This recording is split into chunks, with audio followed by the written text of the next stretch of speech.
Tell him, McCluskey. Tell him what time it is. Little Hen says it's time to rock and roll. All you people are so scared of me. Come quietly or there will be trouble. Man, that's just me. I'm Batman.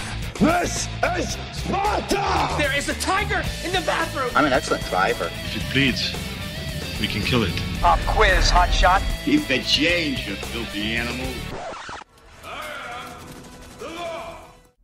I am the law.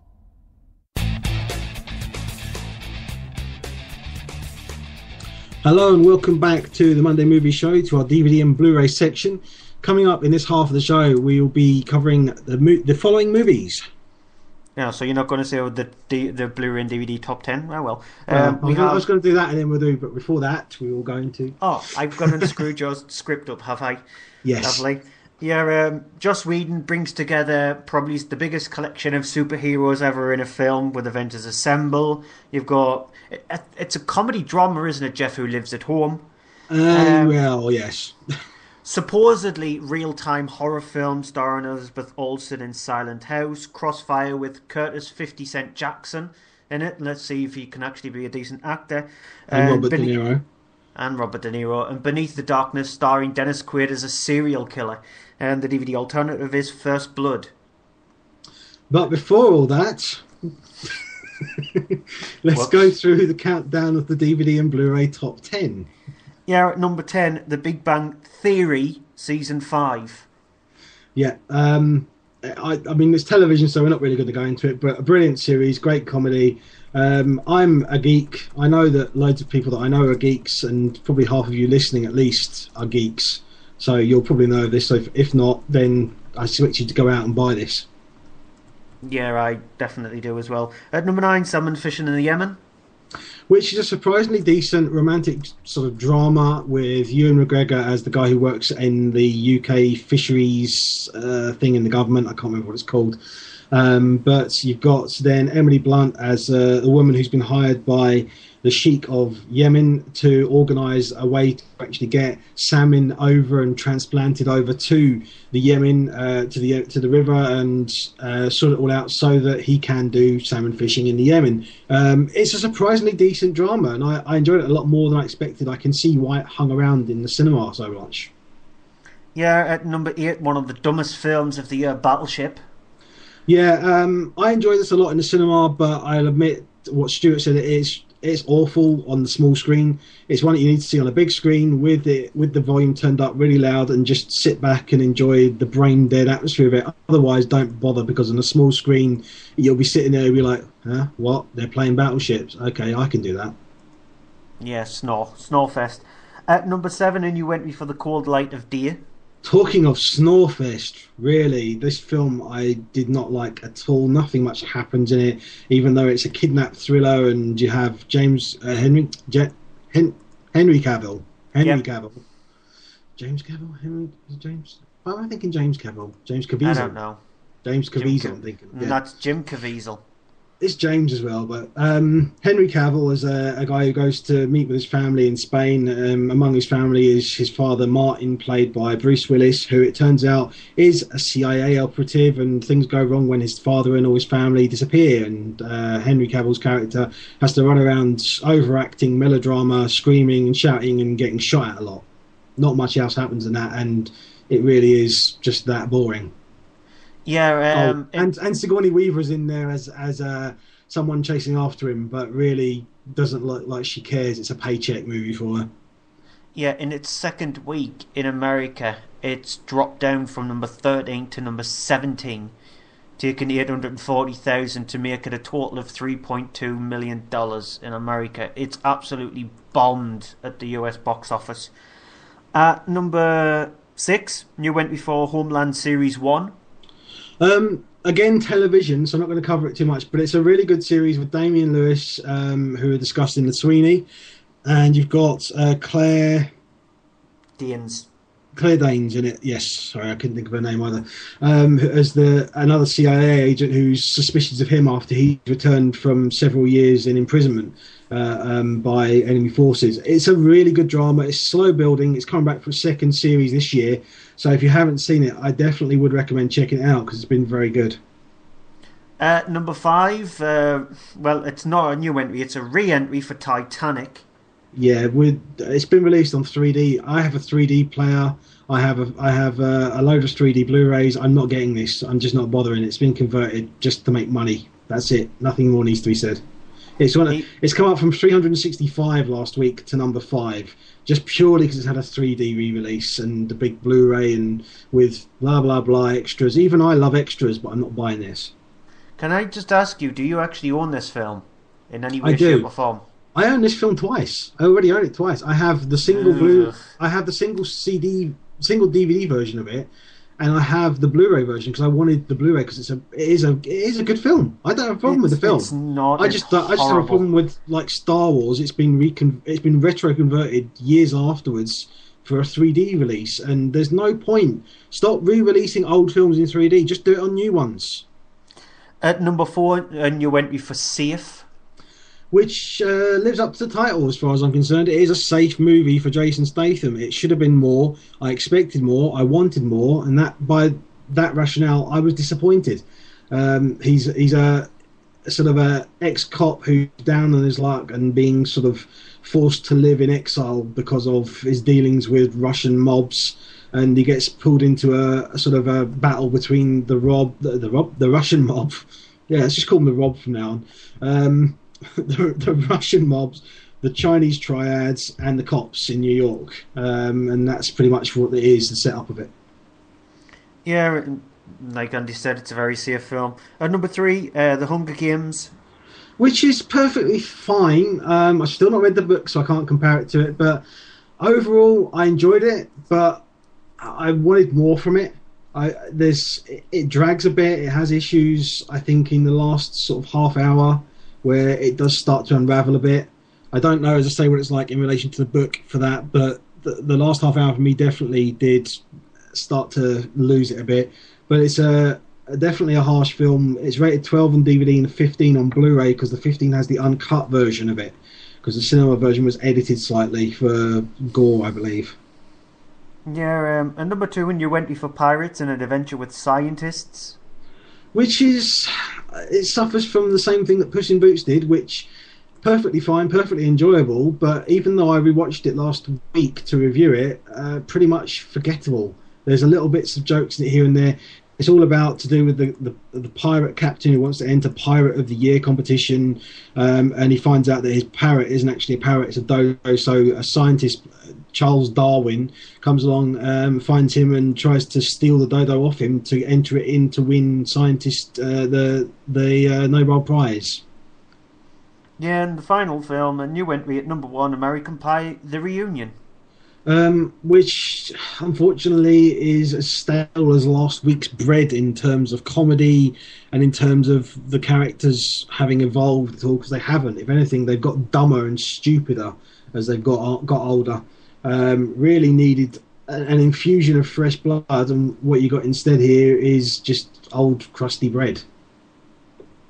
Actually, an old crusty pie. Let's just use the pie, considering that's American pie. Yeah, nods on that one. Yeah, nods on the pie thing. Yeah, okay. Yeah, it's not very good at all. Even though I am a bit of a fan of the American Pie series, and I do own all of them apart from this one. It's not the worst of the American Pie films. So if you like the American Pies, you'll like it, as loads of people have. Obviously, it's at number 1.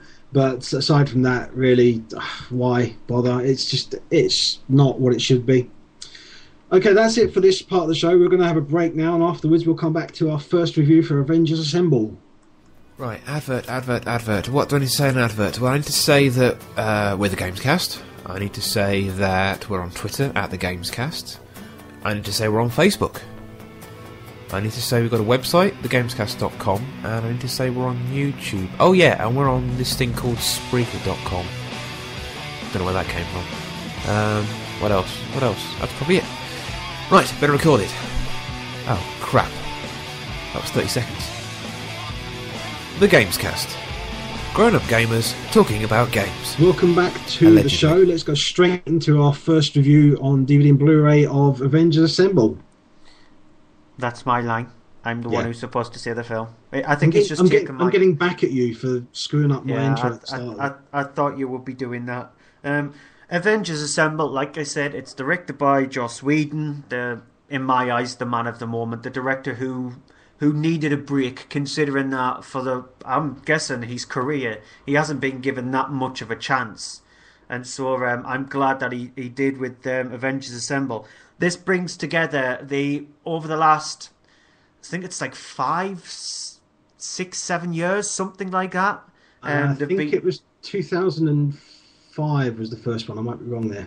Yeah, with Iron Man, and they've been building up to Avengers Assemble. It brings together all the heroes that you've seen in those previous films. Iron Man, played by Robert Downey Jr., Captain America, played by Chris Evans, the Hulk, for this time played by Mark Ruffalo, Chris Hemsworth plays Thor, Scarlett Johansson plays Black Widow, Jeremy Renner as Hawkeye, Tom Hiddleston as Loki, who was last seen in Thor, I nearly said Captain America there, and Samuel Jackson, who brings them all together in Nick Fury. The start of the film sees Loki from Thor making his way through a portal made by this Tesseract, which you saw right at the end of Captain America being buried in the ocean itself. And so this Tesseract is able to open portals, and it contains a hell of a lot of power, and Loki wants it, and he ends up stealing it from this base that's ran by Nick Fury, and so he ends up capturing that. He ends up possessing Hawkeye, like I said, played by Jeremy Renner, so he can become one of his. And so they get out of this base itself, and Nick Fury has to bring together the biggest collection of heroes. And so for the first 35-40 minutes of the film, it's just them trying to get together, along with the help of Scarlett Johansson's character Black Widow, trying to get together characters like the Hulk, who's in, I think it's somewhere in Korea, isn't it? In Japan, somewhere like that. I think it's India. Okay, then that was not too far away. Then, well, I know my geography is horrible, and so he's trying to get that and try to persuade the Hulk to come in as a scientist in a way at first, but obviously there's ulterior motives there, and so they end up getting the collective character together onto this huge, massive helicarrier, which is called the Helicarrier. Thank you. I couldn't remember the name of it, and Andy's just flashed me up in Skype, and I said Helicarrier was the first thing that popped in my head, and that's what it was, and so. Yeah, bring all these people onto the helicarrier. They end up capturing Loki after Loki and Hawkeye go to Stuttgart in Germany to try and get this iridium, isn't it? I think it is what they're after. Yeah, they're trying to get iridium. They end up capturing Loki, and they bring him onto this helicarrier where there's a confrontational between Nick Fury and Loki. Here's a clip. It's an impressive cage. Not built, I think, for me. Built for something a lot stronger than you. Oh, I've heard. A mindless beast. Makes play he's still a man. How desperate are you? You call on such lost creatures to defend you. How desperate am I? You threaten my world with war. You steal a force you can't hope to control. You talk about peace, and you kill because it's fun. You have made me very desperate. You might not be glad that you did. Ooh. It burns you to have come so close. To have the Tesseract, to have power, unlimited power. And for what? A warm light for all mankind to share. And then to be reminded what real power is. Well, let me know if real power wants a magazine or something. And so, the rest of the film is them having to try and stop Loki because a huge, massive incident happens on the ship, which I'm not going to explain, just in case you've not seen the film. And Loki escapes somehow, which again, I'm not going to tell you how that happens. And the rest of the film is the group come together to form the Avengers to try and stop Loki from taking over the Earth, because that's his whole intention. I have this thing where I very rarely see a film more than once. As of late, I don't know why, I just don't seem to watch films more than once as of late. So I've only seen things like The Dark Knight Rises once, and this is the first film I've seen more than once. And it's one of those movies where you will get a lot more from it in the second viewing over the first viewing, because you'll start noticing little things that you'll have missed. And I know that's normally the case when you've seen a film more than once. You will notice more things on your second viewing.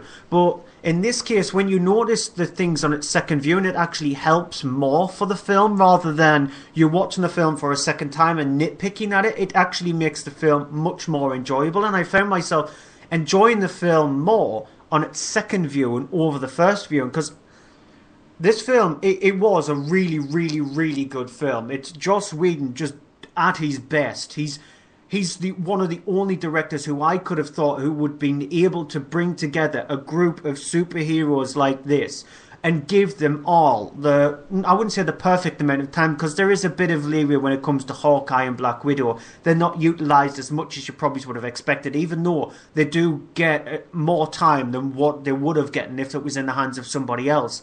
And so Whedon is able to give characters the perfect screen time and being able to give them a good storyline to their character as well. And a lot of the films that set up Avengers Assemble, in my eyes, is lacked on the fact that they just seem to be very average. This is not average. This is the best superhero movie I've seen in a very, very long time. It's really, really, really, really good film. It's really good the way that I think Joss Whedon he's really good at coming up with the interaction between the characters and making them come across almost like a kind of a feuding, dysfunctional family, which is what Avengers in a way is. It's a dysfunctional superhero family, and it really comes through. It works brilliantly. The setup of it is there. I mean, it's 2 hours and I think about 20 minutes, something like that. Yeah. But so it's not overly long. It's a long film, but it's not overly long. Yeah, it doesn't feel long. I think it's the last sort of 45 minutes is a big action piece. But before that, there's action at the start of it and then the middle, and it's really well tied together with great character moments, because the characters that, even though you may or may not have seen them in the previous films, there's still more character development going on here. And even if you're not a fan of all the superheroes, because I know there's people who are maybe a fan of Iron Man or a fan of Thor or Captain America or the Hulk, but not all of them, and maybe just one of them, which they should see this film, because then they might find they'll get interested in the other characters and want to go back and see their films. It is that good a film. It's amongst the best films of the year, and as Stuart said, among the best superhero films ever made. Yeah, I definitely agree with something like Iron Man, because I found in Iron Man 2, it was so sarcastic, because you know me, I seem to be having problems now with people who are overly sarcastic in films. You look at Lockout, and he was too sarcastic in Iron Man, yet he was sarcastic in this, but under the guise of Joss Whedon. He worked it so brilliantly, because he would add characters to properly interact with. He was able to bounce off other characters like the Hulk, Bruce Banner, which is brilliantly played by Mark Ruffalo. And again, I found myself laughing at the scenes that I laughed at in the cinema. Like, for instance, when the Hulk is going up against Loki and he just bashes him round like it was a rag doll. I found myself laughing for the second time at that scene, because I found it very funny. Yeah, it's brilliantly done. It is great, and if you don't see it, you should check it. If you haven't seen it already, then you really have to check this out. You won't be disappointed. You won't be bored. You should love it. You'll enjoy it. Okay, I'm going to move on to the next film this evening, which is Jeff Who Lives at Home. It's directed by Jay and Mark Duplass from their screenplay that they wrote as well. It stars Jason Segel as Jeff, who is one of two brothers. The other brother, Pat, played by Ed Helms, who Jeff just sort of lives in his mother's basement. His mother, played by Susan Sarandon, she's working single mother. She's her I'm not sure if it's her husband is dead or if it's that he's divorced and left her, but she's now out in the world and working. Jeff is at home and not doing anything much. He's kind of a slacker and a stoner who sits around and has the belief of the way things are in the movie Signs, where everything is all interconnected and everything happens for a reason. So eventually, at one point, he then gets a phone call from someone repeatedly phoning up and hurling abuse at him, asking for someone named Kevin, which he can't seem to figure out who it is. He obviously thinks it's the wrong number, can't figure out what to do, but then goes out and looks for this person. Kevin bumps into his brother, who then he ends up going along with his brother to investigate his brother's wife, who seems to be going on with this sort of affair, and all the while looking for this person, Kevin, seeing if he can find him, and following signs of things that happen to lead him to the next thing that he's going to do that day.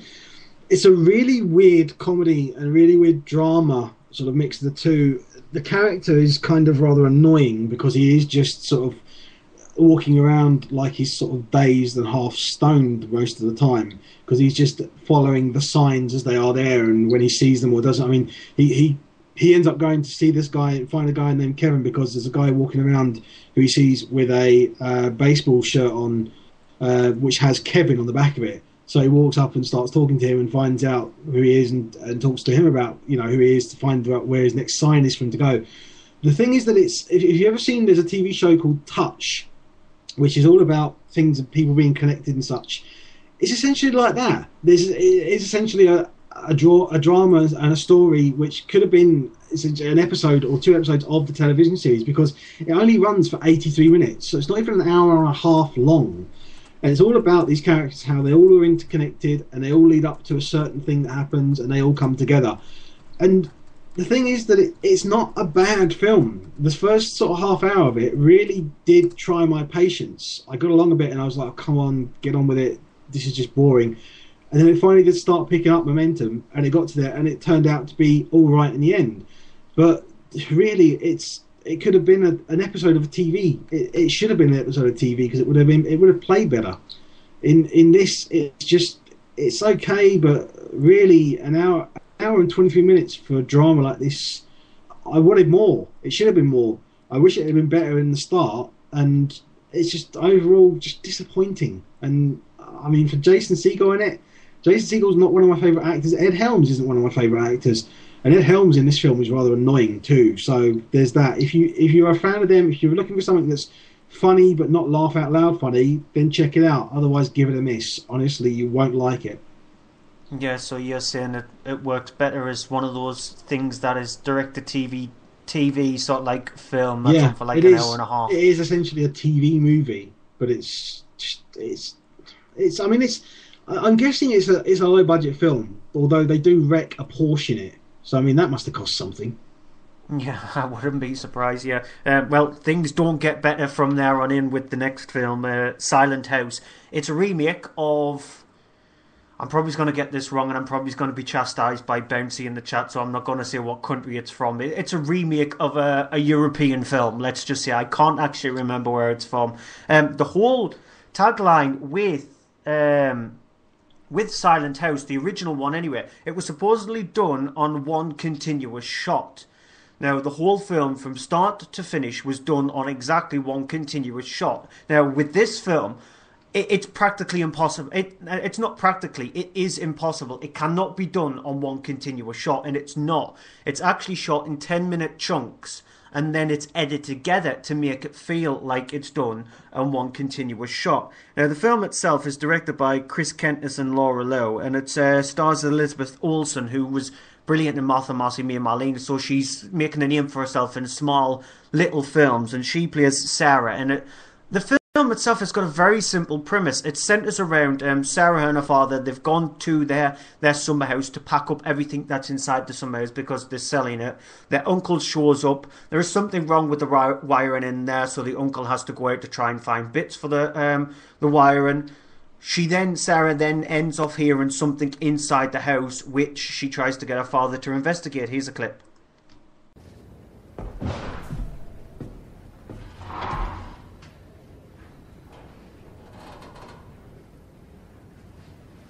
Hey. What are you doing? I just thought I heard something upstairs. It's probably the damn rats. God, don't remind me. No, it sounded like someone was up there. Maybe it's your uncle. No, his car's not here. I know how you think, sweetie. Would you like me to go upstairs and have a look? Yeah. Okay.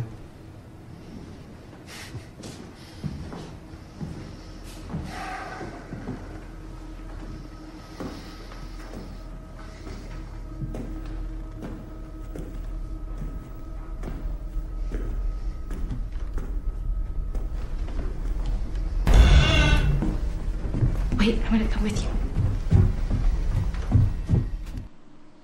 Again, thanks to Bouncy on the chat. It's from Uruguay, and I think Bouncy should join us from now on in, because we always seem to forget stuff, and so he should just join us on the show, be the third host. He can be our man with the facts. Yeah, he can join us. Yeah. And so the rest of the film is just her father goes missing, and she ends off trying to hunt down her father because something's happening in this house, which I'm not going to give away. Unfortunately, the film itself is not very good at all. Even though Elizabeth Olsen, who, like I said, I found she was brilliant in Martha, Marcy, Me and Marlene. That is a really surprisingly good film, and she shows how well of an actress she is. This is just... It's just your bog standard simple film. It's plods along for the 88 minutes running time or there on in. It's just not very interesting at all. The original was really well done, and it was a really good film. It's just your typical American remake who think that... American remakes think that they can do much better than the counterpart than the film that they're remaking, but 9 times out of 10 that's not the truth. They always seem to be worse off, so... It's not a very good film, and it should just be one that should be left there, and you should go out and buy the Uruguayan original. Uruguayan. Yeah. Yeah, didn't fall into the trap there.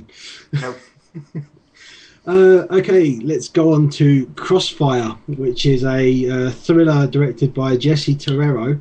It stars... I don't know, do I call him just 50 Cent, or do I call him Curtis Jackson? Or he's also credited on here as Mallow. Yeah, a lot of times when you see his name put in acting wise, it's Curtis 50 Cent Jackson, so he prefers both. Yeah, I don't know, but him, I could think of worse things to call him though. It's got him in it as a guy who's just recently passed all his tests and everything at the New York Police Department to actually become a patrolman. He's going through sort of the celebrations at a bar with everyone there, and you've got in there when he's sort of standing there at the bar, someone comes up, offers him a drink, says it's from this person in the corner, turns around, and there sitting in the corner is a man named Joe, who's played by Robert De Niro, who then tells him that he wants him to come to this bar, gives him a little card, says, come there, I want to talk to you about something. Joe, it turns out, is a cop who actually runs another department and wants to see about taking on Mallow, 50 Cent's character, into his department for his own sort of reasons. Here's a clip. Besides honoring the memory of your father, why did you become a cop? A little respect in the neighborhood. Maybe a little payback. One look at you, I already know you got respect on the street. Right? Yeah, a little bit. I'll ask you something else. What's your life worth? If you had to put a price tag, what would you say your life's worth? No, I never thought about that. Would you say 46 grand? I don't know. Well, that's what the city of New York seems to think it's worth. Since you got to go out there and risk it every day.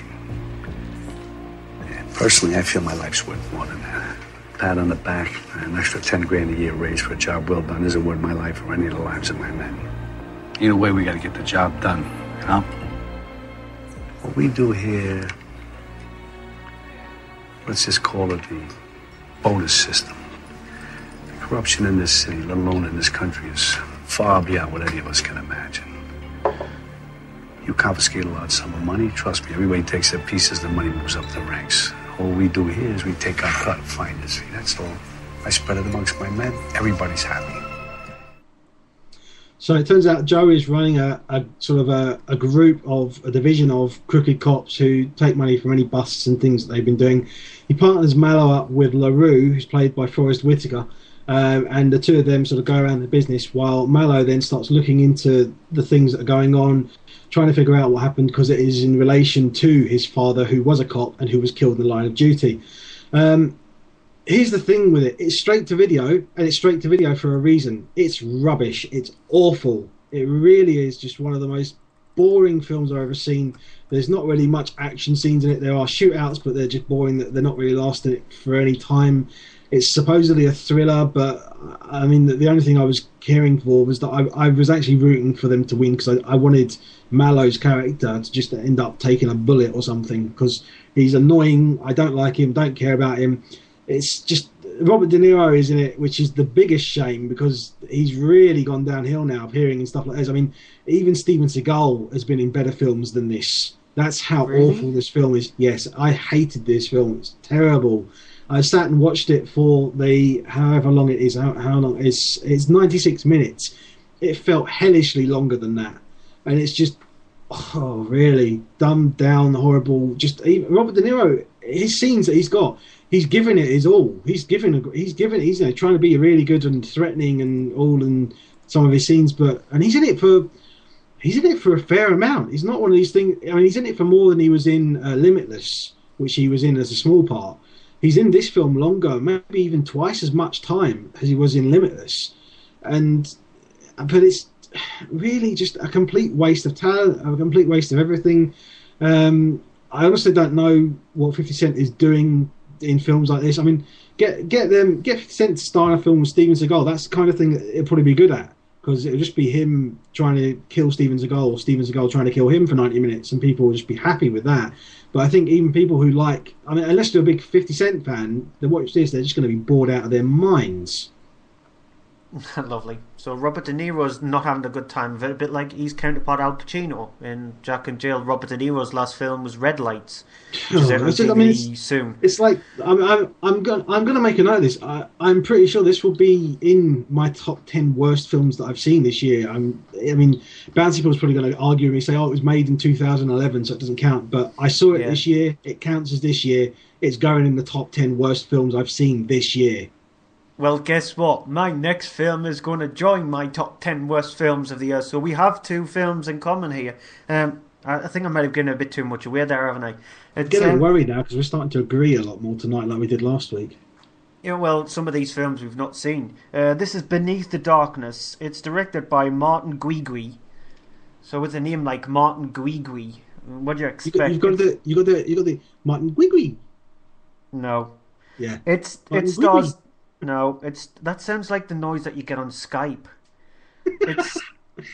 It stars Dennis Quaid, who plays Eli, and Tony Olle, who plays Travis. Now, Eli is this... At the start of the film, you see him kill a jogger. You find out during the film why he's killed this jogger, and so it then fast forwards 2 years. Eli, he works in a sort of like a funeral parlor place, and these group of teens decide to think it's a good idea to try and break into Eli's house because on a night time they see him dancing with an apparition of some kind, even though his wife is supposedly dead. And so they break into his house one night time.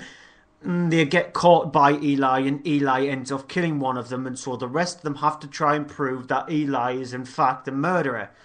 The film itself is just god-awful. It is really, really bad. The proof in the fact that it is really bad, I don't mind giving this away. At the end of the film, Eli is put in a mental home, and he looks to the camera and he starts acting insane. Now, Dennis Quaid acting insane inside of a mental home. He just looks like he's got somebody behind him with a taser and constantly shocking him.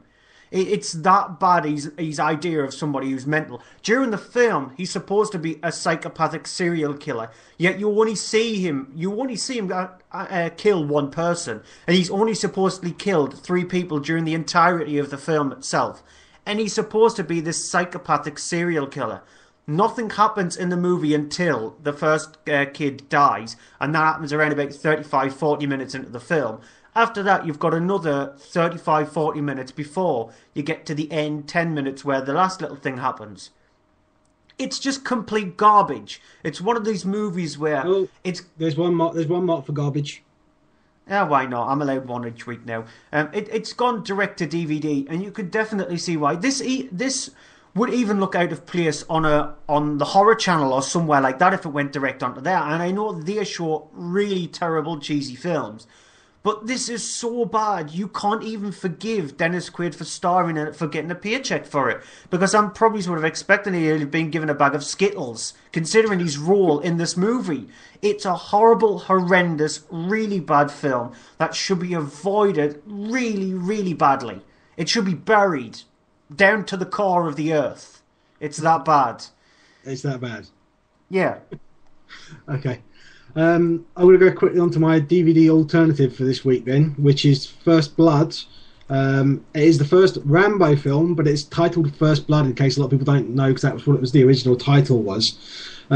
Obviously stars Sylvester Stallone, for those who haven't seen it, and there are people out there, believe it or not, as a Vietnam veteran who is returning home after having been at Vietnam, and he's then stopped by the police in this town that is passing through, who sort of give him problems, hassle him. You've got the sort of the chief of the police, played by Brian Dennehy, who is then sort of strong-arming him and forcing him to go out of the town. He doesn't want him in the town because he's a Vietnam veteran and the way that vets were treated at the time. And the whole thing then sort of kicks off when Rambo reacts, which is what he does, and then starts effectively waging war against this local sheriff's and police department. It is a fantastic film. I know there will be people out there who'll be like, why are you suggesting this as the alternative? Because it is a great film. And there are a group of people who I know recently I've been chatting with, and they're like, oh, I've never seen it. I'm like, what? You've never seen First Blood? Honestly? And it's a fantastic film. There was it was only supposed to be one film, which has then spawned several sequels now. But it's a great, honest to God, classic film that everyone needs to see if they haven't. And I mean, I don't need to say any more than that. Just check it out, see it. Even if you're still going to watch loads of things this week, check it out anyway. Don't just pass it by because you go, oh, it's an alternative. It's from 1982, so it's now 30 years old, and it is still as good as it was 30 years ago. That's it for this week's show. Just before we go through to wrap up, let's go through and pick, what do you think for our movie of the week? I'm going to do a switch reverse and say the worst film of the week is Beneath the Darkness, because obviously my movie of the week is Avengers Assemble, so I'm switching it around to the worst film of the week, Beneath the Darkness. Yeah, I mean, I want to say Avengers Assemble, but I want to say Paranorman from the cinema section, because Paranorman was absolutely brilliant. And Bouncy Ball, I know you're listening because you're in the chat. I'm going to say to Bouncy Ball, I know you don't go to the cinema much. You normally just wait for stuff on DVD. Take your kids to see Paranorman because it's brilliant. They'll love it. You'll love it. It's great. So, as much as I love Avengers Assemble, and Avengers Assemble is my DVD movie of the week, Paranorman. If you get a chance to go to the cinema, see that. But that's it for. Oh, he has booked tickets. Ooh. That's a step up. I didn't expect that. So that's it for this week's show. Thank you for joining us at our earlier time. We are back again next Monday, again at 6:30. The reason being that I am going to see Looper to review it the week after that show as well. So next Monday at 6:30, we'll be going through the likes of some films such as I have a list here somewhere. Savages is one of the ones. And Killing Them Softly. Yeah, and we might also be reviewing Hysteria, which is, let's just say, a really interesting romantic comedy. And on DVD, we've got Cabin in the Woods as well. Yes, Cabin in the Woods, which I'll be reviewing, which you'll be interested to see what I think of that, considering I don't like horror. And along with The Dictator, which has got Sacha Baron Cohen, and I'm reviewing that, so that should be fun. Oh, and The Raid as well next week, if I remember right, too. So a packed show for next Monday, again at 6:30. Until then, I have been Andrew, you've been listening to me, and... Yeah, you've forgotten to mention where you can catch up on things and stuff. So, like on Spreaker, on YouTube, on our website, mondaymovieshow.co.uk, on Twitter, Monday Movie Show, at AHDVD for Andy, at Cryptic Tadpole for me. You've also got Following the Nerd, which is out on a Thursday night, live at 9 o'clock, which, by the way, I think, Andy, you're on it this week, are you? Yes, I am. And I was going to say, actually, on our Twitter names, so after you said, I'm Stuart. Well, I thought you would have forgotten that. Well, Andy's going to be on Following the Nerd this week, and I'm going to be on Following the Nerd this week, but in separate bits. So That should make for an interesting listen as well. We also are part of Podgods, aren't we? Podgods Network. .com. So, we've got those two, and we're, as you said, we've got iTunes, YouTube, SoundCloud. We always update the show there every week as well, and of course there's Spreaker, which if you're listening to the show live, you already know there, you're listening now, but if you don't, that's just Spreaker.com and search for Monday Movie Show. As also we stated as well, our website, mondaymovieshow.co.uk. Feel free to go on there. There's written reviews and there's features and things on there, so it's worth checking out if you're looking for something to read over, because there's plenty of material on there from us. Until next week, as I say, I've been Andrew. And yeah, I hate saying this part. I'm Stuart. It's so cheesy. It's not cheesy. It is. It's very cheesy. It'd be cheesy if I said I've been Cheddar. Okay, then he's Cheddar, and I'm going. So we'll see you next week at 6:30.